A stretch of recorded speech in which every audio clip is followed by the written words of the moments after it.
Hey guys, how's it going? My name's The Breath and welcome back to Goaly-Poly. This is my series where I aim to take my real world favourite club Wycombe Wanderers on a bungling journey up the divisions of English football and ultimately to Champions League glory.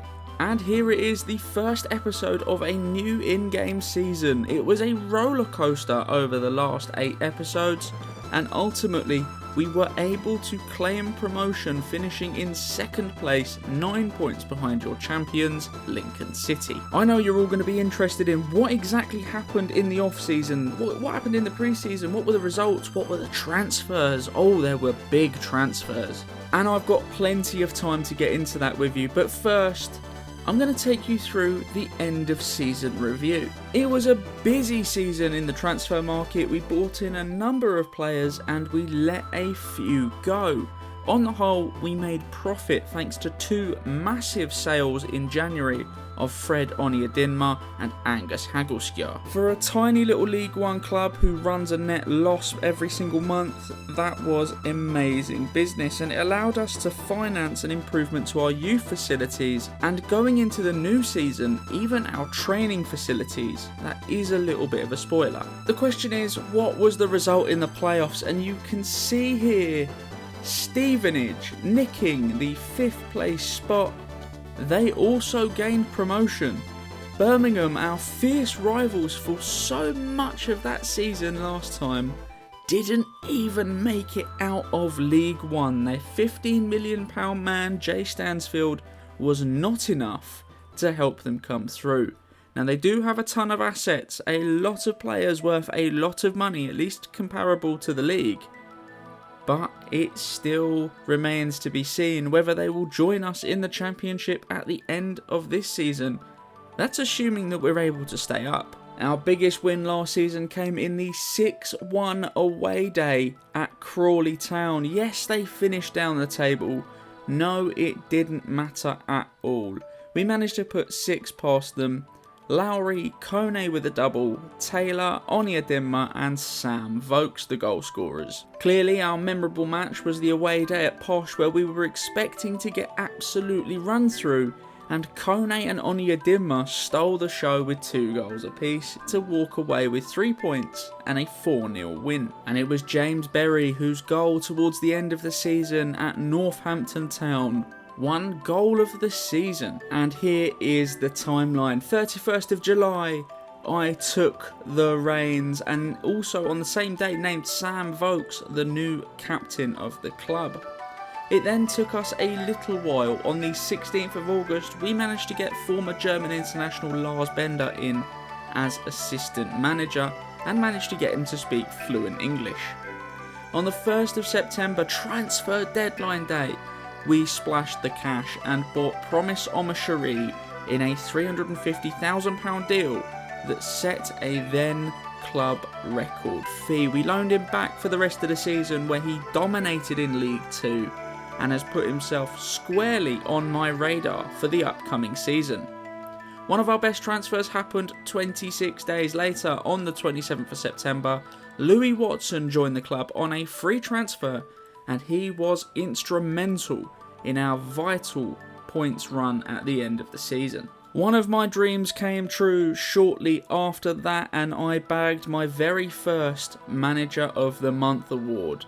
It wasn't to be my only one, but you always remember your first time. Unfortunately, not all dreams are supposed to last, and on the 29th of December, as we approached the January transfer window, Sam Vokes agreed a deal for £12,000 to go to Livingston. The second the transfer window snapped open, we said goodbye to a few pre-arranged deals. We said goodbye to Fred Onyedinma for 1.3 million to Burnley. We said goodbye to Angus Haggleskjar to Brentford for just over £1 million, I believe. And we said goodbye to Luke Leahy, and champions Lincoln City bought him in for 300,000. Armed with the majority of about 3 million quid in the bank, we bought in some transfers, we did some deals, and ultimately it translated into points. We won the tussle right at the death against Huddersfield Town, 92nd minute and a 3-2 win.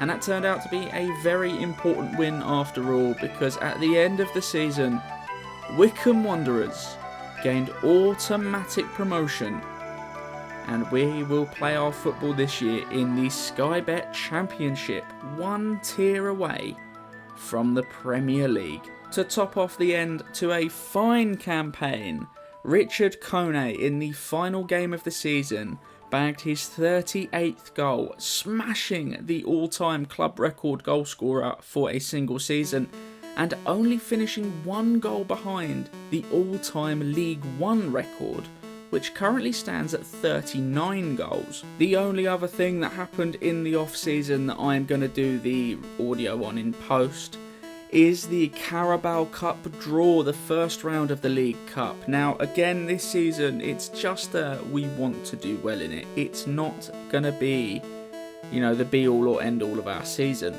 And in that fixture, the very first round, we have been drawn an away day to newly promoted League One side Port Vale. And with that, I know it's been a very long introduction compared to normal. Allow me to hand you over to past breath, real-time breath.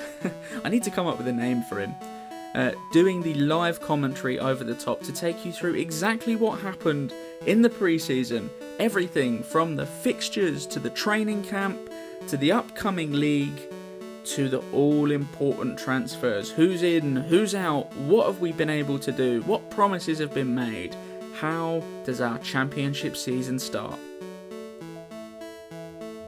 So it's a new season, and the first thing I want to do is take you through how last season wrapped up. Now, it wasn't the most realistic season because, as you can see, Brighton, Fulham and Palace were the teams that went down from the top flight. And if you followed the events of last season, that means that we will be playing Brighton, Fulham and Crystal Palace at various points of the next season. Ouch. Wolves, Bournemouth and Southampton all avoided the drop. Wolves on goal difference. It was 3 points between them. And you've got a little buffer of safety between Leicester and Ipswich. They're the big ones. Now we turn our attention to the European places. You'll see Chelsea in 9th. That might be the most realistic thing. Then you've got Villa, West Ham in the Europa League. Manchester United under Eddie Howe turned it around to bag themselves a Europa League space. And rounding out the Champions League spots, Newcastle, Liverpool, City, Arsenal. And this is crazy because Tottenham Hotspurs won the league. Tottenham Hotspur, they won the league. How on earth Spurs have pulled that off, I don't know. But what on earth happened with Brighton? I've been watching them in the pre-season, in the off-season. They had some crazy moves. They sold their goalkeeper. I know that. We'll come on to transfers in a bit. So as a result of that,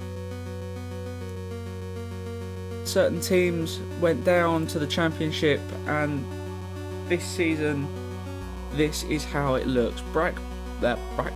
Blackburn, Brighton, Bristol, Coventry, Palace, Derby, Fulham, Hull, Leeds, Lincoln, Middlesbrough, Millwall, Norwich, Oxford, Portsmouth, QPR, Sheffield United and Sheffield Wednesday. That's going to be a big derby. Stevenage, Stoke, Sunderland, Watford, West Brom, Wycombe. There is a scary table if you've ever seen one. If you follow football, follow Championship football, I'm not looking at a single team in that league that I look at and go, yeah, we can get points there. This is scary. It's really scary. So last season, oh, I should have shown you the Premier League. This season, you'll see the teams that went up there. You've got, who have you got? You've got Burnley, you've got Cardiff, you've got Luton that went up. I'd be expecting probably those three to come back down. But the Championship last year looked like this. Burnley, Luton, Cardiff, you can see it was Swansea, Argyle and Preston North End that met the drop. Oh, and yet again, Derby County have avoided the drop by the skin of their teeth. That happened the last time we were in the league as well. Will it happen this year? Who knows? No one knows. If we look at the League One table, you'll notice immediately that Birmingham City and Bolton Wanderers are both still in the league. Which means, you're right, it was Stevenage in 5th, the final playoff spot. No, it's not, sorry. The second to last final playoff spot that did the upset. That neck and neck race with Birmingham. And they couldn't get out of League One. Which I love to see. I love to see. And as for the lower leagues, well, Carlisle, Gillingham, Port Vale, Morecambe, Accrington, Stanley and Walsall went down. In the National League, Hartlepool and Gateshead came up, with Halifax, Eastleigh, Boston and Wealdstone going down. In the North, Spennymoor and Scunthorpe coming up to the National, and then Buxton, Needham Market, Marine and Peterborough Sports going down. And finally, in the South, you had Welling and Boreham Wood making their way back up to the National League, while Western, Chesham, Averley and Tunbridge Angels found themselves dropping out of the Football Manager season. I don't actually know if they have rendered the seasons below us. Seeing Truro City in there. Well, fair enough. I now want to take you through the pre-season. You'll see here we decided to do our training camp in Scotland. We'll take you through the fixture list for the campaign ahead as well. It started with a 6-1 win against Hamilton. It finished with a 6-1 win against RKC. Don't make me pronounce it. The biggest games in there, you'll see Barnet have a purple name next to them. Well, one thing I did was ask for an affiliate club. One that we can freely send players on loan to get some experience. And Barnet was the option. Not only was it cheaper, they've got better training facilities. It just seemed to be the right choice for me. Stomping Livingston, Partick Thistle and Benfica. Benfica on the way through. It was on TV. Let's watch the goals in the Benfica game. Let's not watch the goals in the Benfica game. Well, apparently we're watching the goals in the Benfica game. Started down the right, Rashawn Scott pulls it back to Gomez on the edge, left foot finds the bottom corner. That is a new name. We will take you through some of the business we've done shortly. Zabelli from a corner, doing what Zabelli from a corner does best. And then it was time. A gorgeous little finish, and it was past the goalkeeper, Vitek. Again, we'll do transfers in a minute. Scott finds Watson. Watson finds Kelly Caprani, who finds the net. Great start to the... You don't stop those free kicks. You do not stop those free kicks. And then here, equalised in spectacular fashion. But it wasn't to be, as Watson picked the ball up. Caprani finds Lowry, who drives forward, and he's got a deft little finish to him. That was the results. We'll go through transfers momentarily. There were some crazy ones. But let's look at the fixtures upcoming for the season, at least as far as the league is concerned. We kick off at home against Derby County. That is going to be an important one. Looking at how they played last season, looking at how they tend to play, we can get 3 points off of them. It will be a fantastic start. We're probably going to struggle to take points out of Sheffield, out of Hull, out of Watford, out of Norwich and out of Portsmouth. My expectations for August, if I can walk away with 6 points, I will be pretty happy. It's really going to come down to a cup run. September, we should be taking points out of Lincoln. We should be taking points out of Millwall. If we can get a draw out of West Brom, I expect nothing from Palace. Nothing at all from Crystal Palace. Again, 6, 12. Let's go with 12 points through September. I will be content.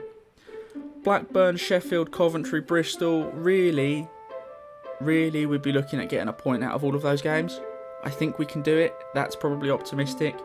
I'd be happy with an additional 4 points.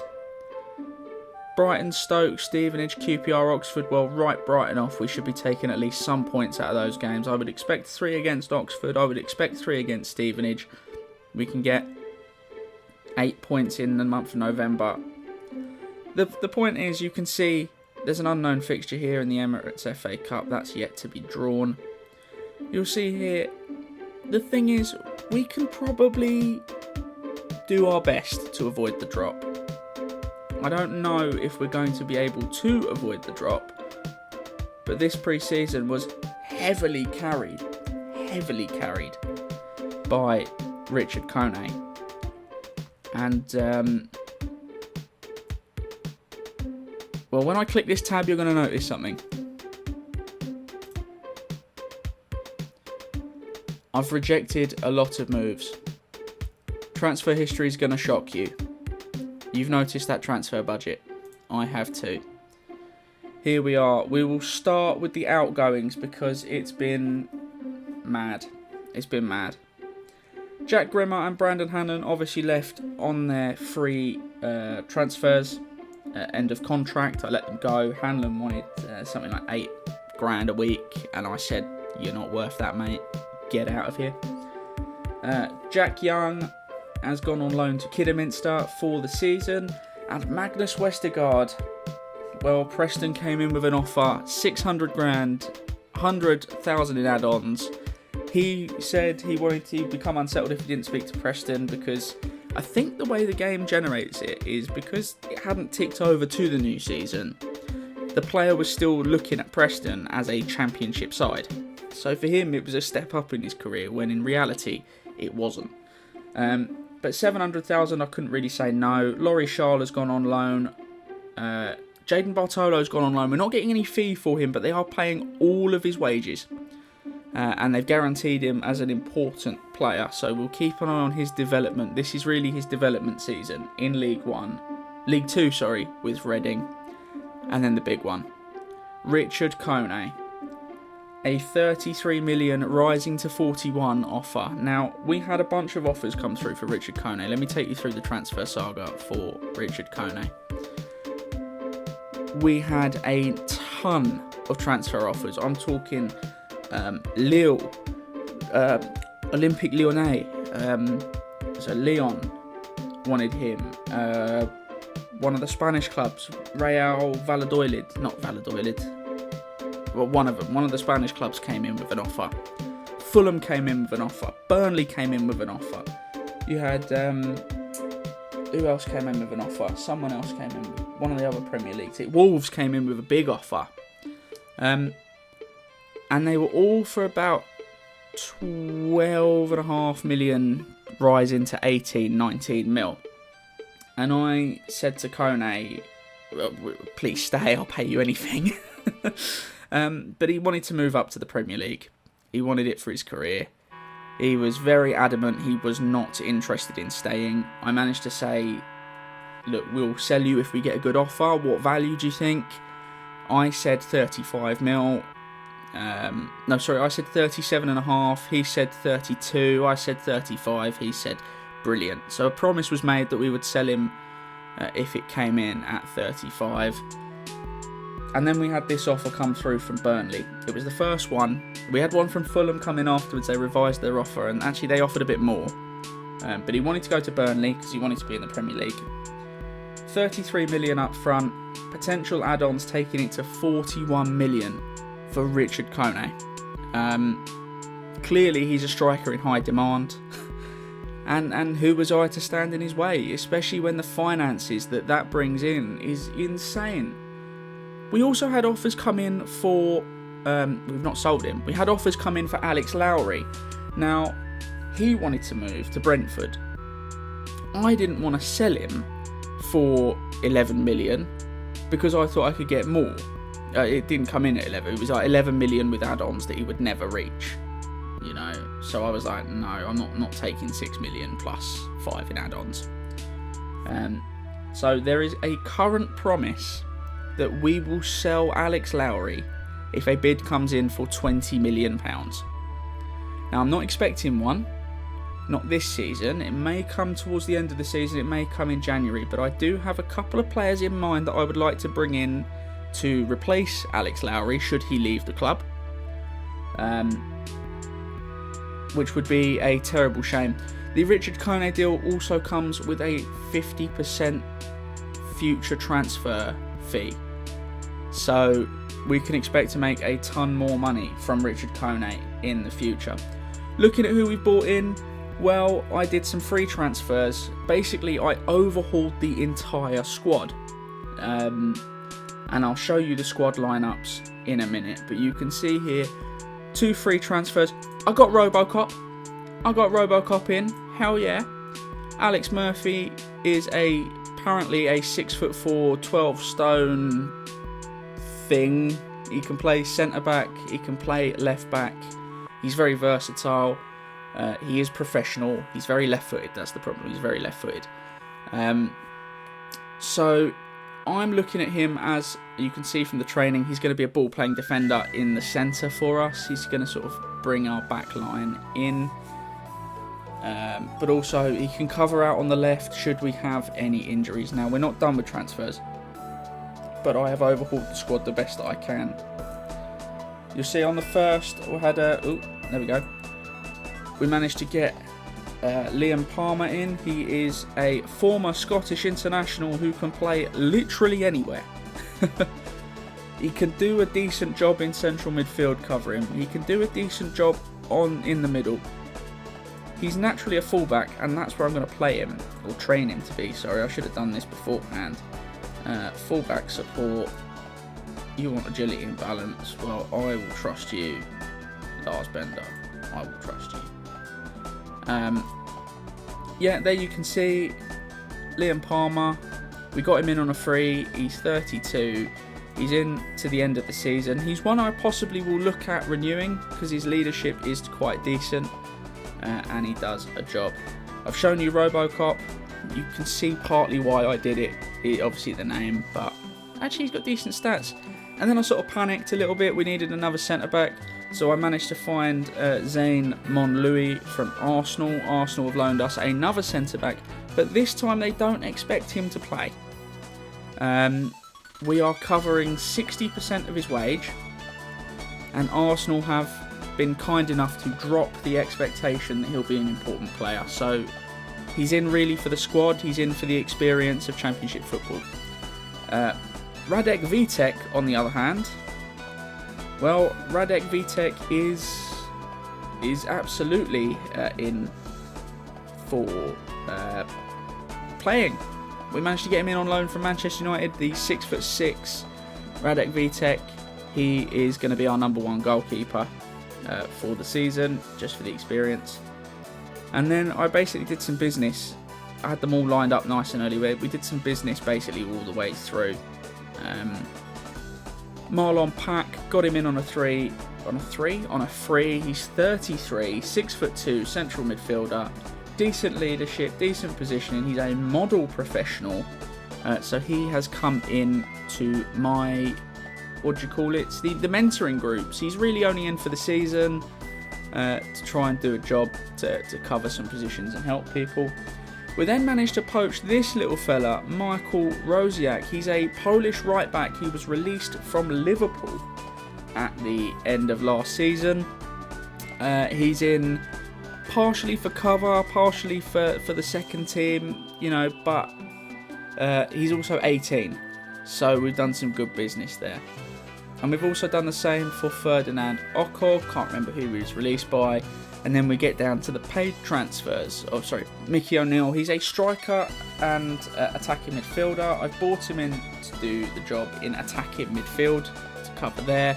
I know we've got James Berry, but 3 players per position allows for injuries. especially in the ones where we've only got one person playing it. I finally took a punt on the man I scouted for all of last season, Michael da Costa Gonzalez from Bournemouth. He cost me 125 grand, and do you know what? I think he's going to be worth every single penny. His potential is, it says, a decent Premier League player, which is hopefully where we're going to end up being. He'll already be worth more than that as soon as he starts playing, as soon as he starts developing slightly more. And the same down here. Crystal Palace went on a mad offloading.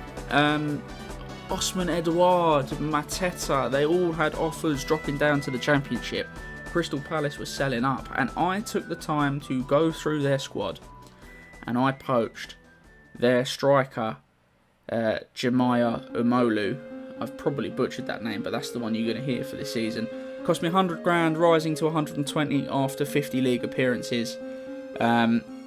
He's English, he's young, he's 6'2". He's got the star rating. When I scouted him, they said that he had the potential to be a decent Premier League player as well.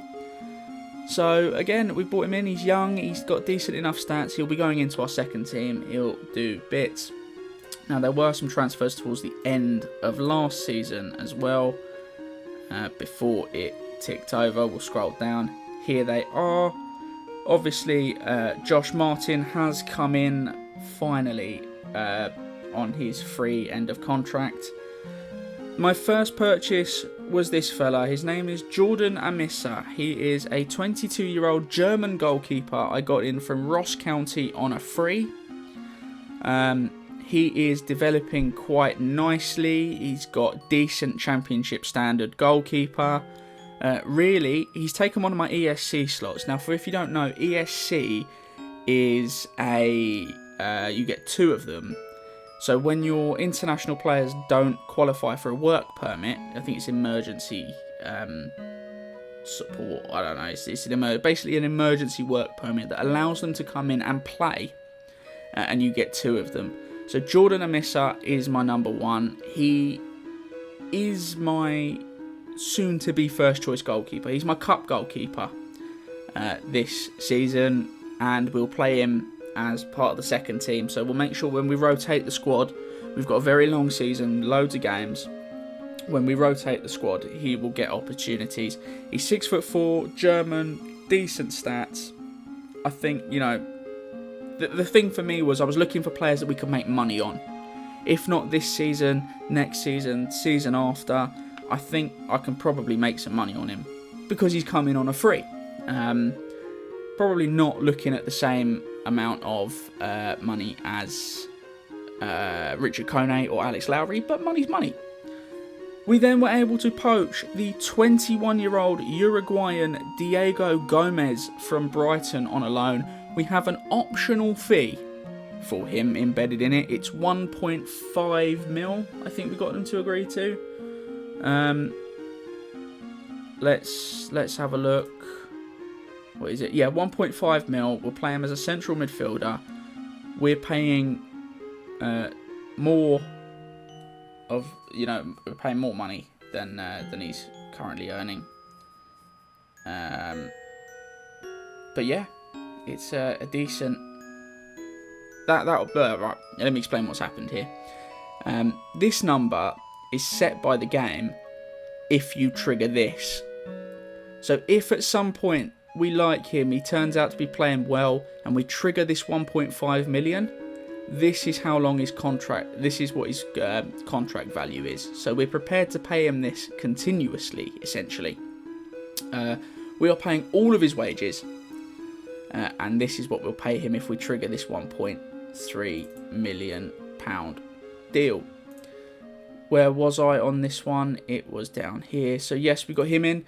We also splashed the cash ever so slightly on 2 players here. Amadou Mbenga, I'm butchering that. He come up on my scouting list last year, 22-year-old French right back from Reading. He had a release clause in his contract for 550. Because they'd been relegated and they had points deduction for administration, I tried my arm. I just said, will you take 350? just cash, no add-ons. They went, yeah, take him. And he's come in. He is my second of the ESC places. So he is in my first team. He will play, so he will have no issues getting a work permit from next season, freeing up one of those ESC places. Jordan Amissa, we've got to try and see. Worst case, we'll sell him on, we'll get someone else in. And then this one was crazy to me, because all season long last season I was seeing Gideon Kodua's name pop up, and he was banging in goals left, right and centre, and I had no idea why. I don't know what this database did to Gideon Kodua. I don't know what stats they gave him, I don't know what hidden stuff they gave him, but my word, did he develop in, when he was at Lincoln. I know they won the league, but in terms of the league, he played 17, he scored 15 goals, he scored some crazy numbers. But this is the bit that blows my mind, because Gideon Kodua is a right winger.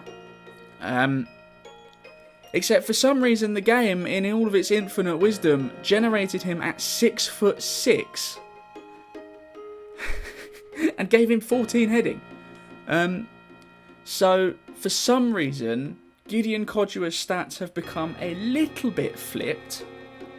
And although he's got good stats to play on that right-hand side, he's my bench striker. 13 finishing, 11 concentration, 17 jumping reach, and decent pace. He's my bench striker, at least until he's sort of settled and he's accomplished in there. I got him in on a long-term contract. He's costing me $3,500 a week. He's got mad props to develop into a great player. And actually, I need to sort of set him as my striker there. That would sort of help quite a bit. But yeah, Gideon Kodua is going to be my striker. You see, we've paid $1 million, he's immediately worth 6 or 7 according to the game, and Rotherham want him on loan. They're not going to have him. I have no idea what happened with Gideon Kodua, but when I did my little look for young players, obviously looked at a couple. There's one other fella that I want to show you. It's Freddie Potts. He signed for Bristol City. He is arguably one of my favourite players to grace the pitch for Wycombe Wanderers. That is one of those crazy moves that he's gonna do well for Bristol. I'm convinced about that. If he doesn't, he's more than welcome to come in here. But yeah, those are my transfers in. Who went out? We had a bunch. Let's start here with Dan O'Doe.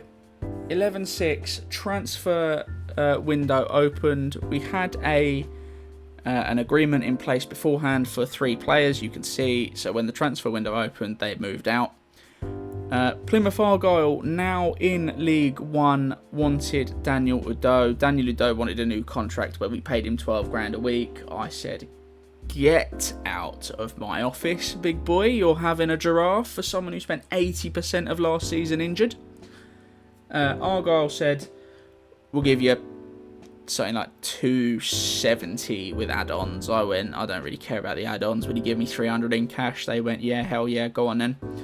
And he went out. And then the big one, Shamal George. We had a £2 million offer for Brighton. Again, it was like 1.7, 1.8 with add-ons. I just went, at the time, obviously, Richard Kone hadn't gone. I was like, will you just give me the cash?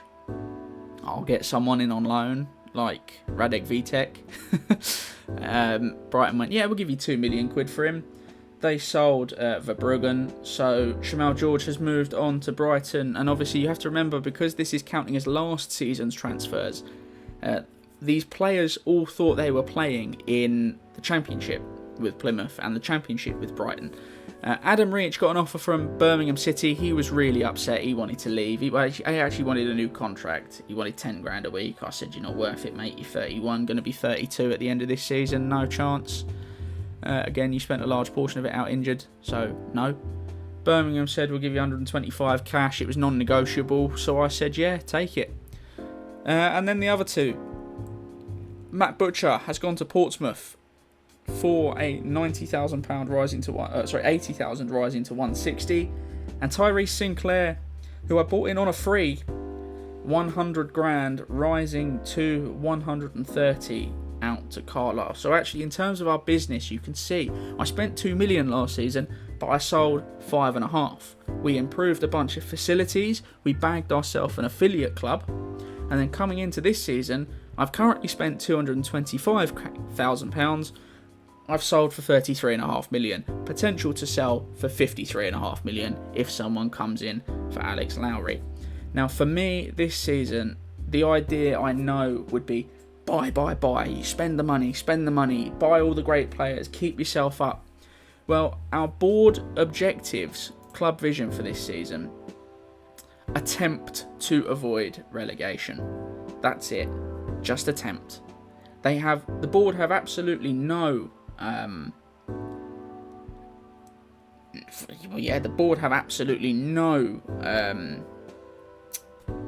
I've lost my words here. No expectations, that we will stay up.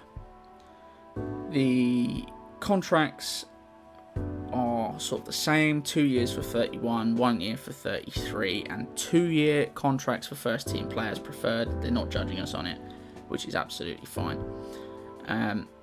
As of next season, it's the same. If we can stay up, it's attempt to avoid relegation. It's attempt. Basically, the only thing they want is for us to try and stay up. They don't even expect us to. So really, we've got quite good chances there.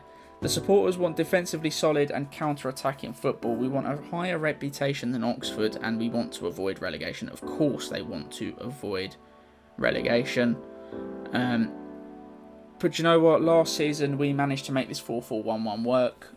None of these teams will have played us. Job security is secure. The finances, there's 30 million in there, but we run a big loss every month. We do run a big loss every month. However, we are financially secure because of the sale of Richard Kone. I know there's 20 million in there.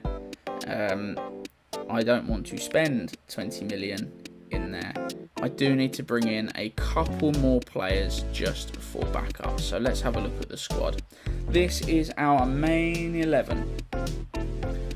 Radek, Vitek, Maxwell, Zabelli and Lowe continue their partnership at the back because they were pretty solid for me last season.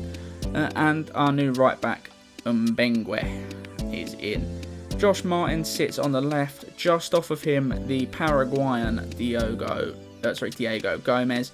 Louis Watson makes the step up to regular starter, and Rashawn Scott takes his place on the right-hand side. Lowry stays, and Promise Omashari, our club record signing at the time, gets his chance. The bench will not change. That's how I've geared up for this season. Minus injuries, the bench will not change. Norris, Palmer there, who I showed you.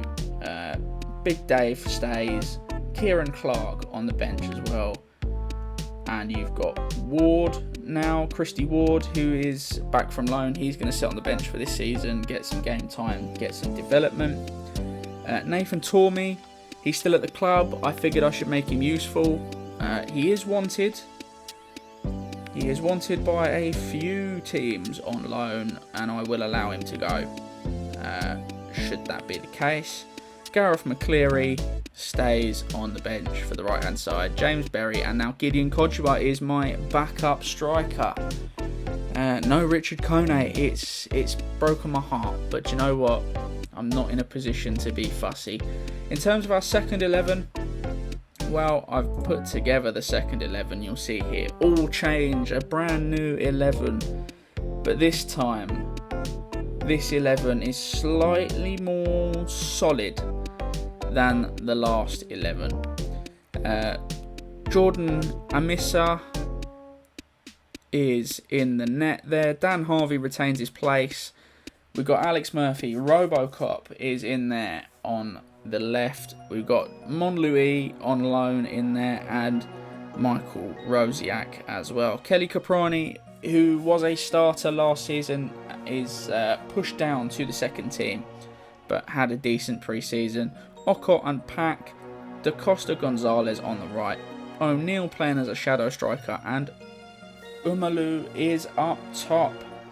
This is the squad. Now, what do I want? Who do I want to buy? What do I want to buy? Well, if I can get a goalkeeper, I would have a third choice goalkeeper. Oh, bear in mind, the under-21s team has filled out nicely with the additions from last season. All of them are, for want of a better phrase, all of them are shit. All of them are shit, for want of a better phrase. I'm going to have to go through and do some training with them. This guy, I wish his potential was slightly better. And he had slightly better finishing, slightly better heading, because he's 6'6" as a striker. Just wets my whistle big time. Yeah, I'm going to have to do some bits. I might release them. I might send some of them down to play at Barnet. But that is something for me to worry about later on. I'm going to see how a few of them get on in the under-21s Division 3 South, who play Coventry's under-21s in 22 days. So, we'll see. If anyone stands out, needs more game time, but do you know what? We might just release a bunch of them, to be honest. They're all taken. And there you have it, everyone. That is absolutely everything that happened to the club in the off-season. We are rapidly approaching the start of the Championship season, so I appreciate that this episode hasn't been quite the excitement that you were hoping for, but next week we will kick off the Championship season. And my word, are we hoping for some good results. We'll play the first few games, we'll get a shorter episode, get back into the swing of Football Manager, and we will start to sink our teeth into this second season and see where we end up. So join me for that next week. I'm seriously looking forward to it. I want to thank you all so much for watching. Your time is so greatly appreciated. Thank you so much for listening to me rabbit on for 41 minutes now. Crazy. Seriously, please do leave a like on the video, subscribe if you're not already, and all of that jazz. And the most important thing is that I look forward to seeing all of you, and hopefully some more, in the next one.